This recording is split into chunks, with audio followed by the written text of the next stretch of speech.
I've had two Teslas for over 3 years now. I had a 2021 Model Y, then I got a 2022 Model Y. I sold my 2021. I now have a brand new 2026 Juniper. Both my wife and I drive Teslas, and we switch cars from time to time. And we've been wanting to sync our profiles between our two cars. But as it turns out, Tesla only lets you sync one profile from a login to your car, which forced me, and she had the primary login, and it forced me to have local profiles in both cars. Well, there is a way to sync literally as many profiles as you want to all of your cars. I'm going to show you how to do it. Now, before we get into how do we make this happen, let's talk about why do you even want to try making this happen? I mean, what's the big deal? Well, the big deal is that your driver profile literally allows you to transfer everything about your Tesla over to another car. It remembers not only your seating position, your steering wheel position, your mirror position, but it goes well beyond that. It goes to your climate controls, it goes to your music selection, it goes to your Netflix login. It even goes to your navigation, where you can actually have it remember from car to car what your last place is, where your work is, and all of those cool things. If you get into a rental car and they share the car with you, all of your stuff comes over. If you buy a brand new Tesla like I did, I could have just gotten in the car and all of my settings would have been right there. Well, that wasn't the case for me because that primary profile was set to my wife and not me. Well, I finally sat down, I couldn't take it any longer, and I figured out exactly what you need to do in order to sync multiple profiles over to your car. So when you select the driver profile list like I'm doing right here, you can see that I actually have two profiles that have icons on them. They have me that says Jim, and you have another one that says Catherine, and that's my wife. And they're both synced. But Tesla doesn't actually let you do that natively, at least not directly. It's a little cumbersome. So how do you get that done? Well, let's talk about the steps.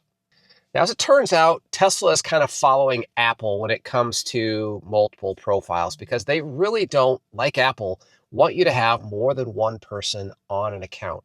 Apple has something called family sharing, and Tesla has something called sharing a driver.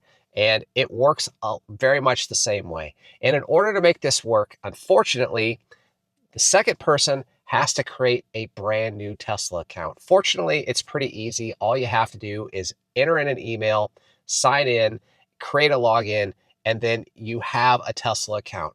Now, odds are their Tesla account on their phone is probably still attached to your account, so they're going to have to go ahead and log out. And when they do that, all the cars are going to be gone, even if they log into a new account. It's going to be a blank account. It's going to be like they own no Tesla. So how do we make that work? So in order to actually get your cars on their setup, you actually have to jump over to the Tesla app for your car, go down to security and drivers. You want to select manage drivers. And from there, you're going to see a button that says add driver. You're going to want to go ahead and press that. And it's going ahead and going to create a login. You can send it via email or text. But if you're going to send it via email, send it to probably the same email address that you used for setting up that account. Once you hit send, go back to that original driver, that original new account driver, click on the email, click on the text, click on the link. It will open the Tesla app, and magically, that car will appear in their app as well. Now, I have two cars, so you have to do this manually for each car. So once you do that, both cars will be on the list. But unfortunately, once you do all of this, the phone will not be set up as a phone key anymore. You'll no longer be able to use that phone to start your car unless you link it up again. So literally all you have to do is bring the phone close to the car because it's already linked to the car and tap the button that you want to use it as a phone key. Get within a few feet of the car, it'll just link up and you're good to go. Do that on both cars. Then when you come into your car and you tap the profiles, everything is going to be there. Now, this feature actually has other benefits as well. Let's just say you want to let somebody else have access to your car while you're on vacation, or you need to lend somebody your car. You can use this same feature to share your car with that person. They can use your car, and then you, on the other end, have a choice to be able to remove that driver whenever you want. Now, there's also a recent feature I want to show you, which is when you share your car, they can also see where your car is. And depending on who you're sharing it with, I have no problem sharing my location with my wife and we go back and forth. However, if you're sharing it with somebody else and you don't necessarily want them to have access to your location when they're not around your car, there's a new button underneath the managed drivers that says restrict location visibility. And when that is turned on, the shared driver will not be able to see the location of the car.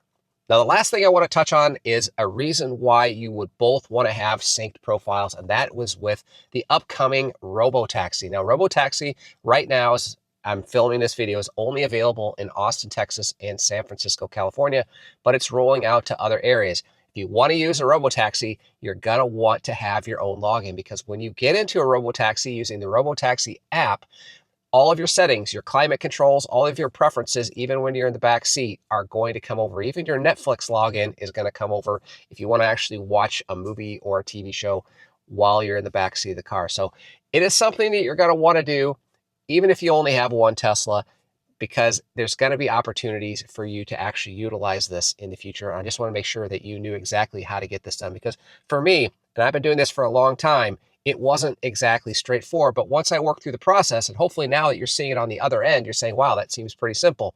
But because once you kind of figure it out, it actually is. So hopefully you enjoyed this quick little video. If you did, I'd appreciate you going down there and tapping that like button. Tell me what I missed. Tell me what use cases sharing your profile have for you that I didn't cover. I'd love to hear you in the comments below. Also, if you're new to this channel, subscriptions are always welcome. And finally, if you're looking to pick up a Tesla of your own, and I would highly recommend it, make sure you start that process with a referral code. Use any referral link you want. If you want to start with iowateslaguy.com, that would be great. Thanks so much for watching. We'll catch you on the next one.